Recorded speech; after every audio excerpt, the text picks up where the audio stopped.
그 speculation 이렇게 위에 지나서 그 실제 기업이랑 같이 조합할 수 있는지. So anyway, we have good friends from all over the world, from China, from Hong Kong, from South Korea. So let's do a quick introduction. 지금은 우리는 전 세계에서 각 나라에서 오시는 분 있는데 그래서 각각 소개 부탁드립니다. My name is Jackson from Chain Partners. And before I do a quick introduction, I want to recognize Jenny for all the hard work she's doing tonight. Let's give her a round of applause. 이분은 Chain Partners의 잭 첸입니다. Chain Partners, some of you in the Korean audience recognize our company. We are the blockchain company builder. We have taken our investors' money last year and built multiple things, including a crypto exchange, payment solution, and we're also dabbling in retail finance, particularly with onboarding customers into our exchange. And then lastly, we're working in the OTC space, working with institutions in the traditional finance. 그리고 다들은 블록체인 아는지 모르겠지만 블록체인 아니고 그 체인 파트너스, 체인 파트너스는 블록체인 프로젝트는 만들고 그리고 우리는 투자도 많이 했어요. 작년은 거래소에다 투자했었고 그리고 각종 그 페이먼트 솔루션 회사에다도 투자하고 그리고 우리는 OTC도 같이 하고 있습니다. Okay, so again, thanks Jenny for organizing the whole event. So my name is Jaden, and as well, I'm wearing, so I'm definitely from Hobby. But just to clarify, I'm actually from Hobby Global, but not the Hobby Korea station, right? So I think it is not to take me a lot of time to introduce what is Hobby. So I think people all know Hobby is exchange, running spot, derivatives, and also OTC. So we soon also launch an OTC trading desk, which is a principal trading desk. So we're doing again, like Chain Partners, we're dealing with all the institutional clients like funds, family offices, or every traditional finance. So as in Hobby, we're trying to become more traditional finance. So that's why we are launching, we'll be custodian soon, or any other financial products in a very short period of time. 제 이름은 제이던이고요. 그리고 제 티셔츠 보면은 제가 호비에서 왔습니다. 그리고 호비는 더 소개하는 필요 없을 것 같고 그리고 저는 호비 글로벌에서 왔었고 호비 코리아입니다. 그리고 제가 담당하는 부서는 호비 OTC 그리고 지금은 우리는 한국 시장에서 각종 OTC 하고 있고 그 패밀리 오피스 도와주고 각종 그 인베스터들이 도와주는 그 역할을 하고 있습니다. 감사합니다. Hello, my name is Yuan from Conflux. Also, I would like to introduce our mascot. This little mascot. We call it Conflux Conviction. We call it Conflux, short abbreviation name. So Conflux is a layer 1 protocol consisted of world top level scientists and engineers. The chief scientist is the only Chinese Turing winner, Professor Anndy Lian. And most of the engineers and scientists are his best students, graduated from Tsinghua. Now we had the main founder family. He's a professor at the University of Toronto. And the main problem we try to solve is the scalability issues that Ethereum has. So put it simple, we try to build 100 times faster Ethereum, remains as a proof of work based protocol, remain to be truly decentralized. Thanks. 제 이름은 웬제이고요. 그리고 우리 프로젝트 이름은 Conflux. Conflux는 다들 아신지 모르겠지만 진짜 중국에서 너무 히트하는 프로젝트예요. 그리고 여기에 Chief Scientist 분은 중국에서 딱 한 명밖에 없는 투링 어워드 갖고 있는 프로페서입니다. 그래서 지금은 Conflux 하고 싶은 거는 이스라엘보다 1000배 성능 더 좋은 퍼블릭체 만들려고 합니다.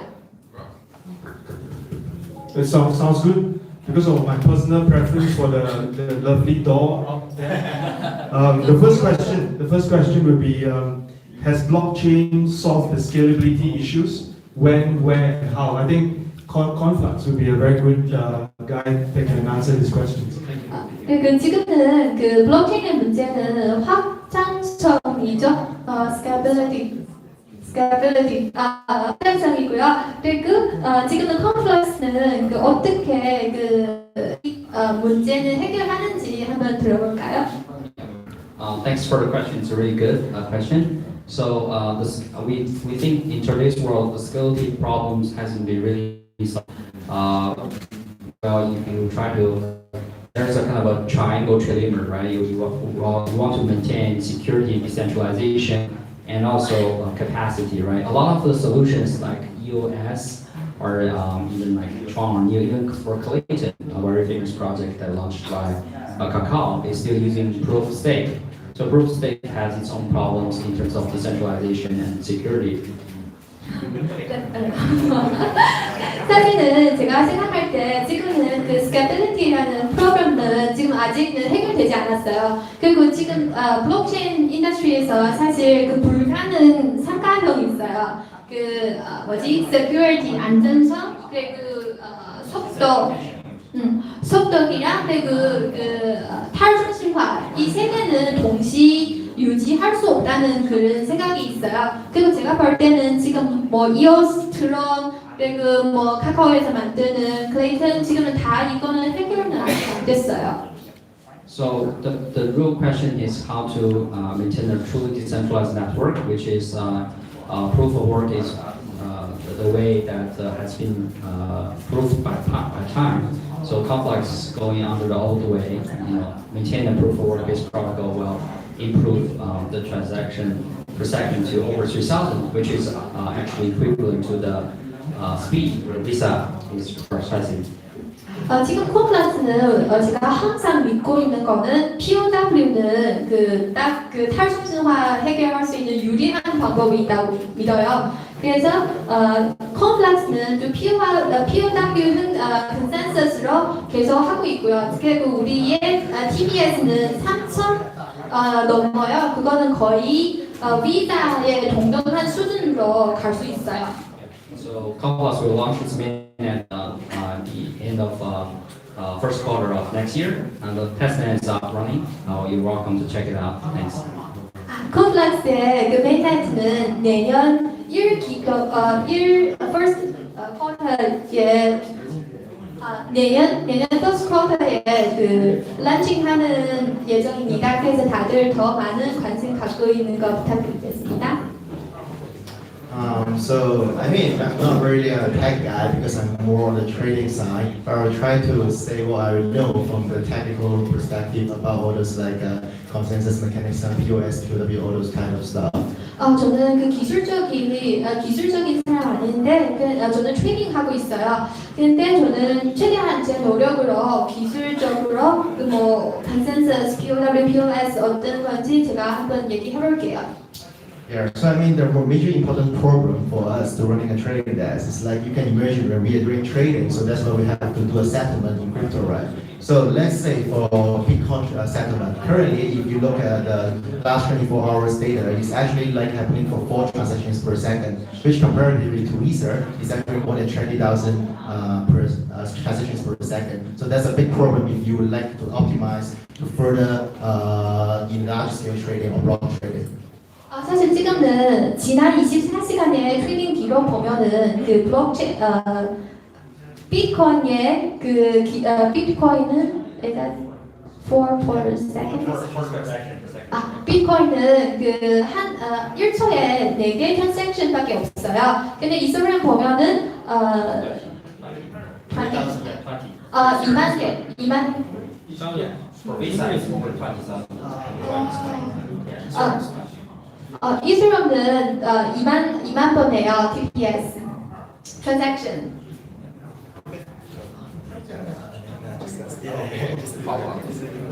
So yeah, what we're trying to say is, I mean, just like the Bro say, so there is actually a dilemma, right? So we have to balance like decentralization, scalability, and also like security problem. So in POW, I think we already have the Lightning Network, which we are trying to solve the problem. In POS, we have the depots, and we have a lot of other protocols actually happening right now. I think there's a very major issue that we have to handle before we further develop the whole blockchain. Otherwise, if the scalability problem cannot be handled, there's no way we can further develop into real application in the real life. 사실은 스케줄리티는 지금은 진짜 빨리 해결해야 되는 문제인데요. 그리고 지금 보면은 아까 그 컴플렉스 분 얘기하는 그 불가능 트라이앵글처럼 그 yeah, kind of like can you repeat? just scalability is actually the speed or the capacity on the block, this sort of things. Forgot your point. Forgot your argument. Point is that we have to balance the offering stuff. So either, let's say, if you're using a depose, you can handle the scalability problem, but in the meantime, you cannot really handle the decentralization problem. So that's why there's a dilemma. 지금은 비트코인의 그 라이트닝 네트워크로 그 속도는 이렇게 좀 많이 빨라졌어요. 그리고 그 POS 컨센서스에 우리는 지금은 디포스 시스템이 있고, 그리고 다들 하는 거는 그 지금에게 스케일ability 더 높이려고 하는 그 노력입니다. Okay, take a deep breath. A lot of brains are bad. And I'll just add just a little bit to the top of this discussion, because I think technical discussions at this hour we can kind of skip. Vitalik is, I think, the go-to person among other engineers in the world with their opinions on proof of stake. From Chain Partners' perspective, when we started, we were thinking about adoption. That was the key word. And in this seminar, in this discussion today, we hear the word digitalization. From the consumer's perspective, they don't want to know what is EPOS. Yeah. Everything, I compare this, so I have a background in startups in mobile space particularly. And all of the engineers in that space just abstract everything away. You don't have to explain the technical parts of mobile software development to users. And I think we have to reach that stage for both proof of work, proof of stake, whatever the underlying technology is that allows for consensus in order for real world adoption. And I think, 트렌드를 처음 시작할 때, 설립할 때 우리 생각하는 거는 어떻게 블록체인 활용하는 거로 생각했어요. 기억이 계속 떨어지네요.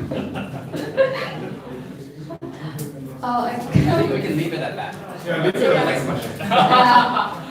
Okay, now at this timing, when we talk about technical stuff, it's getting a bit sleepy, So why not we go into something more investing, So my first question is to Jackson. Do investors still, or do investors or investment companies still look at investing into blockchain companies? Where, like we all talk about it privately, last year there were a lot of bullshit companies that are around, So are you guys still looking at investing into blockchain companies? And how are you going to make sure that investors' money are well kept? 그 장면 보면은 진짜 이상한 프로젝트가 너무 많이 나왔는데, 그래서 투자하는 입장에서 보면은 지금 올해도 계속 블록체인 프로젝트에게 투자할 거예요? 아니면 투자할 때 어떤 점 보고 투자하는 거예요? Okay, this is a question that is very close and dear to my heart, so I'm very excited. I compare it to traditional venture capital in Silicon Valley. So if you are a traditional VC, you put money into a startup, whether it's seed stage or Series A, and you actually wait. There is a 5 to 10 year waiting period in which we hope that the startup produces its product, goes to market, validates it in the market, and then we move on, right? 사실 전통 투자 기관을 보면은 다들은 진짜 투자하는 기간은 좀 길어요. 한 5년, 10년 이렇게 봐요. And this is really old news. I think we all know that the ICO boom in 2017 just distorted expectations. 사실 2017년부터 그 ICO부터 시작하는 거는 전체 과정 너무 빨라졌어요. And so I want to share with you something that I've learned recently in this investing space. We have to redefine what investing means when in a world where crypto, or what we now phrase as digital assets, represent investing in companies or projects. 사실 그 어떻게 전통 기업에 대한 투자하는지 아니면 크립토에 대한 투자하는 건지 사실 다 어떤 회사의 미래에다 투자하는 거예요. 그 부분은 항상 기억하고 있는 거 좋아요. And so we can't turn back the clock. I think going forward with the pace of investment expectations being so short, and crypto by its nature is a fast-moving technology and asset. 그리고 가상화폐에 투자하는 사람들이는 지금은 성격은 너무 급해요. 이미 이렇게 성격되어 있어요. 빠르게 회복 봐야 돼요. So I think project founders who originally they thought it was easy to fundraise, these days they're finding it even more difficult. 그리고 원래는 다들 생각하는 거는 블록체인 프로젝트 하면 쉽게 돈 모인다고 생각하는데 그냥 지금 그 생각 바꿔야 되겠네요. Yeah, I mean, I actually totally agree. So I actually also entered the crypto space back in 2017. So that is the period where, I mean, people all know about the QG premium, all those are amazing things, right? So whatever you put into crypto, you will earn, I think, 100 times or 200 times very easily. 사실 저도 2017년 크립토에게 들어왔어요. 그때는 진짜 시장은 너무 히트하고 다들 다 김치 프리미엄 들어봤죠? But at the end of the day, we have to understand what is the difference between speculation and investment, right? Because we are talking about invest into a company, invest into a project. We are not talking about buying a stock and then suddenly you know what is happening and the stock just pump up. So that is totally different things. 사실 우리는 구분해야 돼요. 그 스페큘레이션이랑 그리고 투자랑 진짜 잘 구분해야 돼요. 아까 아까 최파트너분 하시는 것처럼 사실 어떤 크립토 사는 건 어떤 회사에게다 투자한다는 거 그거는 이해하셔야 돼요.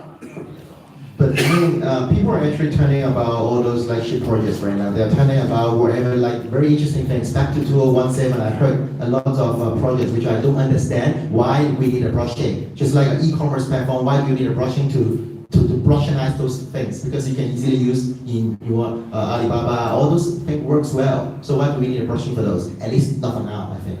그리고 작년부터 저는 진짜 재미있는 프로젝트들이 너무 많이 들었어요. 근데 제가 항상 생각하는 거는 왜 이 프로젝트는 블록체인 필요하는 건지, 왜 블록체인 써야 되는지 제가 이해 불가능해요. 뭐 이카머스로 example로 하면 진짜 얘들이 그냥 알리바바 이런 거 쓰면 되는데 왜 억지로 블록체인 써야 되는지.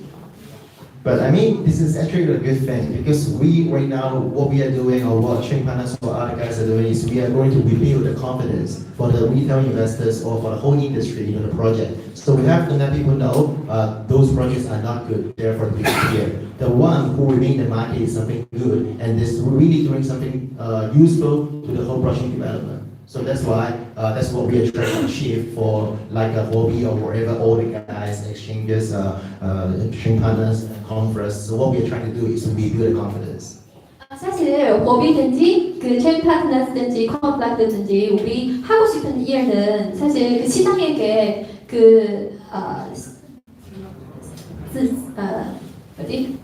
confidence 자신감 다시 돌려주는 거 그거는 우리의 목표입니다. 그리고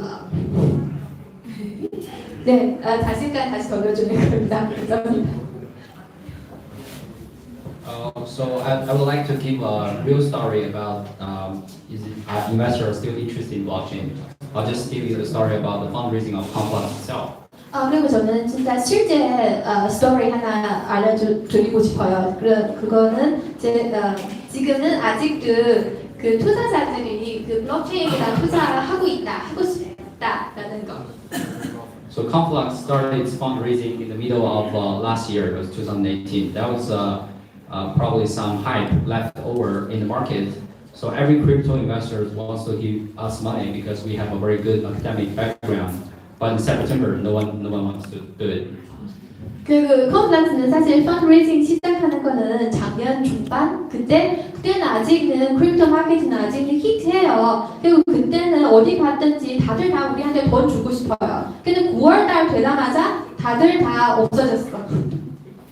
But we still managed to raise over about $35 million, but mainly from institutional investors, including Sequoia China, Baidu, Xiaomi, etc. But they are truly long-term investors. But even for them, they don't have confidence in this space, so they actually write very smart checks compared to the VC investment side. 그래도 우리 시장이 이렇게 안 좋을 때도 우리는 총 3,500만 불 이렇게 펀드레이징 했어요. 그 대부분은 기관 투자자에서 받은 많았어요. 뭐百度, xiaomi 이런 중국에서 진짜 유명한 투자기관 있잖아요. In this year, into this year, fewer and fewer ordinary people still believe the story of ICOs, and all they expect is, oh, I used to make so much money from ICOs, but this doesn't work. What's the problem with cryptos or blockchain? 그리고 지금은 기관 투자자만 투자하는 이유가 개인 투자자들이 더 이상 ICO에게 그렇게 열정 없어요. 왜냐하면 제가 이 코인 사서 언제 올라가는지 그것도 잘 모르니까. 그리고 기관 투자자는 길게 보잖아요. 그래서 지금 볼 때는 기관이랑 개인 좀 많이 섞여 차이 있어요. So I believe the real problem is, firstly, the blockchain has improved itself with mass adoption other than probably Bitcoins or Ethereum. And other things is the speculation itself is not a sustainable thing. So only until the mass adoption comes with blockchain technology that the tokens with the blockchain can really prove valuable. Otherwise, it's not wise for ordinary people just to invest on Bitcoins, participating in ICOs where there are no regulation to help you. 사실은 지금은 비트코인, 이더리움 빼고 다른 코인들이 실제로 사용한 건지 아니면 활용은 거의 없어요. 그리고 제가 볼 때는 개인 투자자들이는 지금은 투자하는 의미 없어요. 진짜 그 블록체인 이 전체 업계 더 많은 사람을 활용할 때 그때는 진짜 가치 나와요. So for Conflux, it won't do any ICO or IEOs. And I wouldn't suggest you to buy coins from Conflux even if its launch is midnight. But I would suggest you to actually try the decentralized applications on Conflux, or maybe have a few coins and transfer. Try and feel the charm of blockchain itself. Try the application on it. Then make your decision wisely instead of just say, hey, how much money I can make out of this.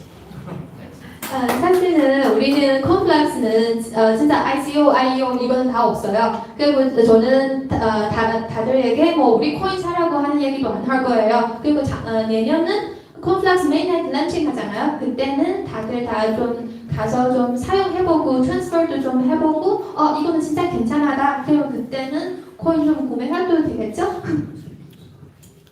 Great, man. This is the last question, and I'm not going to go according to the screen. Huh? Okay. All right. So when we listen to different panelists talking about ICOs, IEO, and then we talk about Conflux, where we can't buy a single coin, right? So why not we look at something different? Do you think that there is a need for regulations to kick into the whole picture? Into the whole blockchain scene, get a regulated digital exchange license, and then draw in accredited investors and professional investors into the SEO market. Do you think that will bring in new hype? Bring in new people to play in the big field? 지금은 사실 제가 물어보고 싶은 거는 다들 그 블록체인 규정 그리고 법 여기 이거는 진짜 필요하는지 어떻게 생각하는 거고 그리고 그리고 STO는 다들 들어봤죠. 그리고 STO 통해서 더 많은 그 투자자 이 블록체인 업계에다 끌어들어올 수 있는지 그거 들어보고 싶어요. Yeah. Thank you, Andy, for that question. That's going to be the best question for me tonight. Personal story. I joined or got into crypto or Bitcoin in 2013. Believe it or not, after watching a government hearing. I went 저는 to 사실 2013년 어떤 그 정부 보고 보면서 그 블록체인으로 들어왔어요. So I'm kind of a politics and government geek, I guess. I went to school in DC, and one night I was watching this hearing that probably even the U.S. government doesn't watch. 저는 사실 저는 DC, 워싱턴 DC에서 공부했어요. 그래서 저는 항상 정치 그리고 정부에게 관심 많아요. 그래서 저는 거기서 공부할 때 어떤 보고 들었는데. And so this wasn't even a trader's thesis. It was just my view that if the US government was talking about Bitcoin, this thing is real. And I bought at $10 that night. I woke up, it was $100.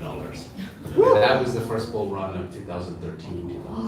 이거는 2013년인데 제가 그때는 그 정보 보고에서 들는 거는 비트코인은 진짜다 이런 거만 한 마리만 들고 그 10불 가치로 사는데 그냥 그 다음날 일어나 보니까 how many times? 10x. 10x 10배 올라갔어요. So watch more government hearings is my advice.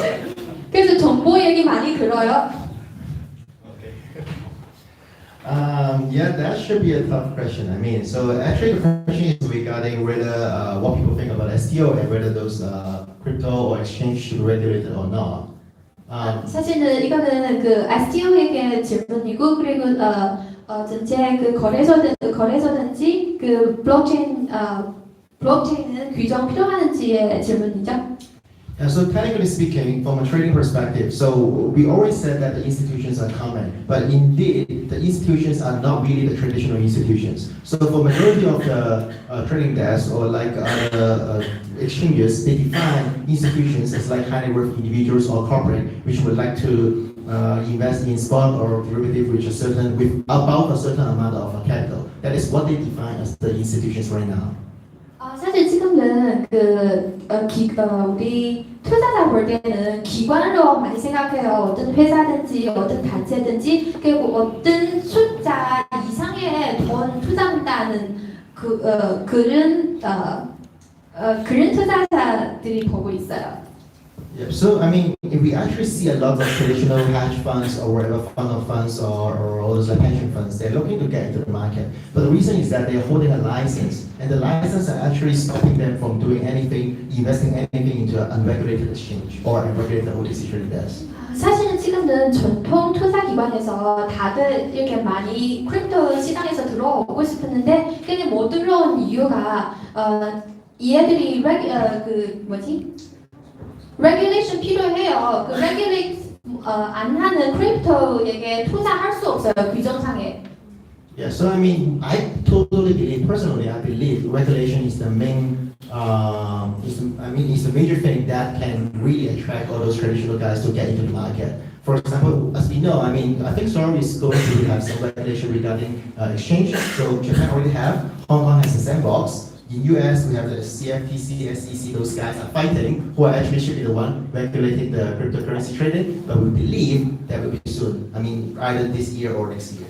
그리고 제가 볼 때는 레귤레이션 규정은 제일 중요한 것 같아요. 왜냐하면 레귤레이션 있어야 진짜 전통 투자자들이 들어올 수 있어요. 지금 보면은 일본에 이미 있고 그리고 홍콩에서도 지금은 시작했었고 전 세계는 아마 단시간 안에서 다 규정에 나올 것 같아요.